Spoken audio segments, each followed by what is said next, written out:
नमस्कार दोस्तों, स्वागत है आपका वनडे एग्जाम सेंटर में। दोस्तों, आज के वीडियो में हम लोग हिंदी का प्रथम कवि, प्रथम लेखक एवं प्रथम रचना से संबंधित 30 महत्वपूर्ण बहुविकल्पी प्रश्नों की प्रैक्टिस करेंगे। अगर आपने अभी तक हमारे चैनल को सब्सक्राइब नहीं किया है तो चैनल को सब्सक्राइब कर लीजिए। रोजाना शाम को 8 बजे इसी चैनल पर हम 30 महत्वपूर्ण बहुविकल्पी प्रश्नों की प्रैक्टिस सेट लेकर के आते रहेंगे। चलिए वीडियो को शुरू करते हैं। आपका पहला प्रश्न है, हिंदी का प्रथम कवि किसे माना जाता है? तो हिंदी का प्रथम कवि सरहपा को माना जाता है। सरहपा को हिंदी का पहला कवि माना जाता है और ये सिद्ध कवि हैं। 84 सिद्धों में इनका नाम जो है सबसे पहले आता है। इनके द्वारा दोहा कोश नामक ग्रंथ की रचना भी की गई है। तो पहले का बी ऑप्शन आपका सही हो जाएगा। दूसरा प्रश्न है, शिव सिंह सेंगर ने हिंदी का प्रथम कवि किसे माना है? शिव सिंह सेंगर ने पुष्य को हिंदी का पहला कवि मानते हैं और इनका समय जो है उन्होंने 7वीं शताब्दी निर्धारित किया है। तो दूसरे का बी ऑप्शन आपका यहाँ पर सही हो जाएगा। तीसरा प्रश्न है, अब्दुल रहमान को हिंदी का प्रथम कवि किसने माना है? किसने अब्दुल रहमान को हिंदी का पहला कवि माना है? तो हजारी प्रसाद द्विवेदी जो है अब्दुल रहमान को हिंदी का पहला कवि मानते हैं और इनके द्वारा यानी अब्दुल रहमान के द्वारा संदेश राशक नामक ग्रंथ की रचना की गई थी। यह पहला धर्मेत्तर रास ग्रंथ है जो एक खंड काव्य है जिसमें विक्रमपुर के एक वियोगिनी के कथा का वर्णन किया गया है। तो तीसरे का सी ऑप्शन यहाँ पर आपका सही हो जाएगा। चौथा प्रश्न है, राम कुमार वर्मा ने हिंदी का प्रथम कवि किसे माना है? राम कुमार वर्मा ने हिंदी का प्रथम कवि जो है स्वयंभू को माना है। स्वयंभू को राम कुमार वर्मा हिंदी का पहला कवि मानते हैं और इनका समय 8वीं शताब्दी है। स्वयंभू को ही जैन परंपरा का हिंदी का प्रथम कवि माना जाता है और अपभ्रंश का भी पहला कवि स्वयंभू को ही माना जाता है। डी ऑप्शन आपका चौथे का सही हो जाएगा। पांचवा प्रश्न है, किसने शालिभद्र सूरी को हिंदी का प्रथम कवि माना है? शालिभद्र सूरी को हिंदी का प्रथम कवि गणपति चंद्र गुप्त मानते हैं। गणपति चंद्र गुप्त का मानना है कि शालिभद्र सूरी हिंदी के पहले कवि हैं और इनके द्वारा यानी शालिभद्र सूरी के द्वारा 1184 ईस्वी में भरतेश्वर बाहुबली रास नामक ग्रंथ की रचना की गई थी। तो पांचवे का सी ऑप्शन आपका सही हो जाएगा। छठा प्रश्न है, किसने सरहपा को हिंदी का प्रथम कवि माना है? सरहपा को किसने हिंदी का प्रथम कवि माना है? तो राहुल सांकृत्यायन ने सरहपा को हिंदी का प्रथम कवि माना है और इनका समय है 7वीं शताब्दी। 7वीं शताब्दी में सरहपा विद्यमान थे और इनके द्वारा दोहा कोश नामक ग्रंथ की रचना भी की गई है। सातवां प्रश्न है, शुक्ल जी के अनुसार सरहपा का समय है। तो शुक्ल जी के अनुसार सरहपा का समय 633 ईस्वी है। यानी इसको संवत में अगर हम बदलेंगे तो आपका आ जाएगा 690 संवत। 690 संवत में सरहपा विद्यमान थे, ऐसा शुक्ल जी का मानना है। तो सातवें का ए ऑप्शन आपका सही हो जाएगा। आठवां प्रश्न है, किसने सरहपा का समय 769 ईस्वी स्वीकार किया है? सरहपा का समय 769 ईस्वी किसने स्वीकार किया है? तो राहुल सांकृत्यायन का मानना है कि 769 ईस्वी में सरहपा विद्यमान थे। तो आठवें का बी ऑप्शन आपका सही हो जाएगा।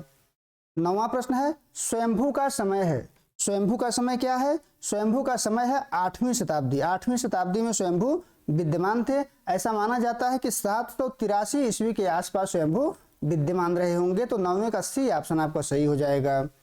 10वां प्रश्न है, हिंदी की प्रथम रचना किसे माना जाता है? तो हिंदी की प्रथम रचना श्रावकाचार्य को माना जाता है। श्रावकाचार्य जो है देवसेन के द्वारा 933 ईस्वी में लिखा गया है। 933 ईस्वी में देवसेन के द्वारा यह लिखा गया है और इसमें 250 दोहे में श्रावक धर्म का वर्णन किया गया है। तो 10वें का बी ऑप्शन आपका सही हो जाएगा। 11 नंबर प्रश्न है, श्रावकाचार्य के रचयिता हैं। श्रावकाचार्य के रचयिता कौन है? देवसेन है। इनके द्वारा 933 ईस्वी में श्रावकाचार्य की रचना की गई थी। तो 11 का ए ऑप्शन आपका सही हो जाएगा। 12 नंबर प्रश्न है, किसने अमीर खुसरो को अवधी का प्रथम कवि माना है? तो अमीर खुसरो को अवधी का प्रथम कवि राम कुमार वर्मा मानते हैं। बी ऑप्शन आपका 12वें का सही हो जाएगा।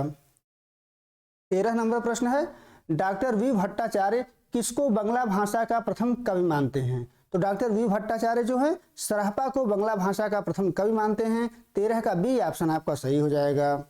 14 नंबर प्रश्न है, निम्न में से कौन अपभ्रंश भाषा का प्रथम कवि है? तो अपभ्रंश भाषा के जो पहले कवि हैं वो स्वयंभू हैं। स्वयंभू को अपभ्रंश भाषा का पहला कवि माना जाता है और इनका समय कब है? 8वीं शताब्दी। 8वीं शताब्दी में स्वयंभू विद्यमान रहे होंगे और इनके द्वारा ही पौमचर्यु, स्वयंभू छंद और रिट्ठे मणिचर्यु की रचना की गई थी। 14 का सी ऑप्शन आपका सही हो जाएगा। 15 नंबर प्रश्न है, डॉक्टर नगेंद्र ने हिंदी की प्रथम रचना किसे माना है? तो डॉक्टर नगेंद्र ने हिंदी की प्रथम रचना श्रावकाचार्य को माना है। इनके अनुसार श्रावकाचार्य जो है हिंदी की पहली रचना है जिसकी रचना देवसेन के द्वारा 933 ईस्वी में की गई थी। तो ए ऑप्शन आपका 15 का सही हो जाएगा। 16 नंबर प्रश्न है, निम्न में से कौन खड़ी बोली का प्रथम कवि माना जाता है? खड़ी बोली का प्रथम कवि अमीर खुसरो को माना जाता है। तो 16 का डी ऑप्शन आपका सही हो जाएगा।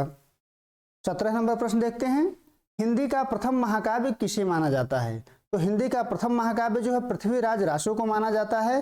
पृथ्वीराज रासो ग्रंथ की रचना चंद बरदाई के द्वारा की गई थी, जो पृथ्वीराज चौहान के दरबार में रहते थे और उन्हीं के ऊपर इस ग्रंथ की रचना की गई है। और यह जो ग्रंथ पृथ्वीराज रासो है यह 69 समय में विभाजित है। तो इसको आप याद रखिएगा, बी ऑप्शन आपका 17 का सही हो जाएगा। 18 नंबर प्रश्न है, खड़ी बोली हिंदी का प्रथम महाकाव्य माना जाता है।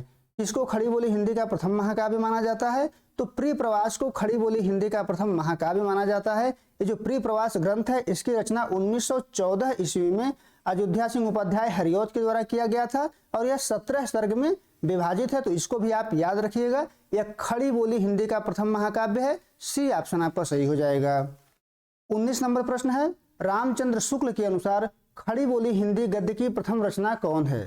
तो खड़ी बोली हिंदी गद्य की प्रथम रचना शुक्ल जी के अनुसार चंद छंद वर्णन की महिमा है, जो अकबर के समय में 1556 ईस्वी में गंग कवि के द्वारा लिखा गया था।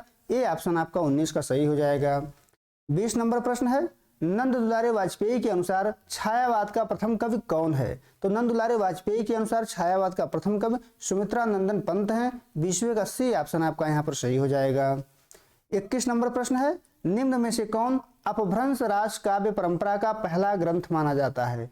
अपभ्रंश रास काव्य परंपरा का पहला ग्रंथ किसे माना जाता है आपको बताना है। तो अपभ्रंश रास काव्य परंपरा का पहला ग्रंथ है उपदेश रसायन रास।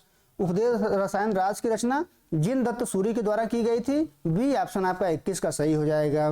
22 नंबर प्रश्न है, हिंदी का प्रथम ऐतिहासिक रास ग्रंथ है। हिंदी का प्रथम ऐतिहासिक रास कौन सा है? तो ए ऑप्शन सही हो जाएगा।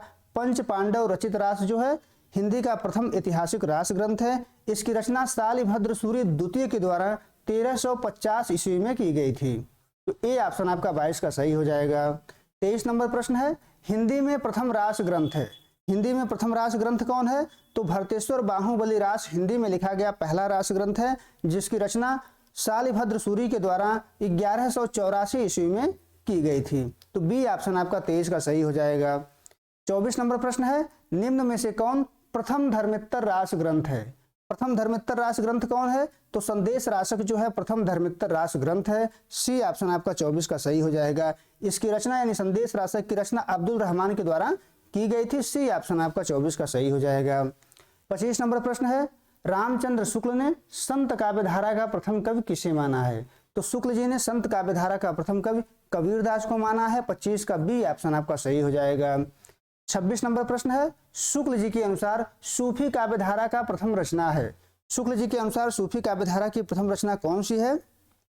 तो शुक्ल जी मृगावती को सूफी काव्यधारा की पहली रचना मानते हैं और इसकी रचना 1501 ईस्वी में कुतुबन के द्वारा की गई थी। बी ऑप्शन आपका 26 का सही हो जाएगा। 27 नंबर प्रश्न है, हजारी प्रसाद द्विवेदी के अनुसार सूफी काव्यधारा का प्रथम कवि कौन है? तो हजारी प्रसाद द्विवेदी के अनुसार ईश्वर दास जो है सूफी काव्यधारा के पहले कवि हैं और ईश्वर दास के द्वारा 1501 ईस्वी में सत्यवती कथा नामक ग्रंथ की रचना की गई थी। 27 का डी ऑप्शन आपका सही हो जाएगा। 28 नंबर प्रश्न है, निम्न में से कौन जैन परंपरा का प्रथम कवि माना जाता है? तो जैन परंपरा का प्रथम कवि जो है स्वयंभू को माना जाता है। इन्हीं को अपभ्रंश का भी पहला कवि माना जाता है। 8वीं शताब्दी में विद्यमान थे। तो बी ऑप्शन आपका 28 का सही हो जाएगा। 29 नंबर प्रश्न है, सिद्धों में प्रथम कवि कौन है? तो सिद्धों में सबसे पहला नाम सरहपा का आता है। सरहपा सिद्धों में प्रथम कवि हैं। 29 का ए ऑप्शन आपका सही हो जाएगा। 30 नंबर प्रश्न है, मिश्र बंधुओं ने हिंदी का प्रथम गद्य लेखक किसे माना है? तो मिश्र बंधुओं ने हिंदी का प्रथम गद्य लेखक जो है गोरखनाथ को माना है। तो 30वें का सी ऑप्शन आपका सही हो जाएगा। उम्मीद है दोस्तों आपको ये वीडियो पसंद आया होगा। अगर आपको ये वीडियो पसंद आई है तो वीडियो से अधिक लोगों तक शेयर करिए, चैनल को सब्सक्राइब करिए। धन्यवाद।